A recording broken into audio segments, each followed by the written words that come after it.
السلام علیکم ورحمت الله. قدرمندو د دغه مسجد کار مو شروع کړی و او شکر الحمدلله تر دې پورې ورسېدو. خو دا به واضح کوم چې په دغه پوره قریه کې بل مسجدونه هم نشته دي. دا وګورئ په دغه ټول قریه کې تاسې وګورئ داسې شاوخوا هیڅ مسجد نشته دی. نو دغه ځای مسجد مو شروع کړی، اوس په دې کې د لنټر کار پاتې دی. نور قدرمندو چار دیواله شوي دي، لنټر کار یې پاتې دی، پایې درېدلې دي. نور که په دې برخه کې کوم ورور خور غواړي مرسته وکړي نو لنټر ورته برابره کړو. مخکې دغه مسجد دی، مخکې به دغلته خلکو لمونځ کولو، اوس هم خلک دغلته لمونځ کوي او په دې چې دا جوړه نه ده.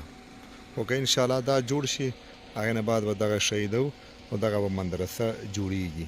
مسجد دننه راځو، دغه مسجد وګورئ. دا مخکې سنو چې دا کله کار ما شروع کولو نو دغه مسجد ساحه وګورئ. ښایسته مسجد دی، ښایسته ځای دی.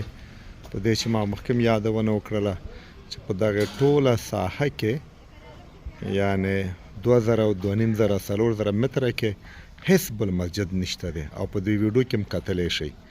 نو دغه قریه کې دغه کار مو شروع کړی او دغه چار دیواله شوي دي او میراب هم ښه جوړ دی. بس نو دغه د لنټر کار پاتې دی. نو که کوم ورور یا د خور وسی نو په دې برخه کې موږ سره مرسته وکړئ.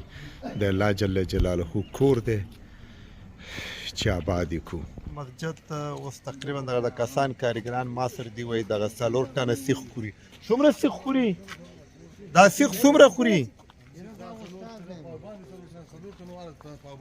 په باندې 4 ټنه یعنې په باندې 4 ټنه 290 بورې سیمنټ 4 ټنه سیخ خوري او 290 بورې سیمنټ خوري. دا کاریګر موږ سره موجود دی. نور هیله کوم چې په دې برخه کې مرسته وکړئ چې دا د الله جل جلاله کور آباد کو.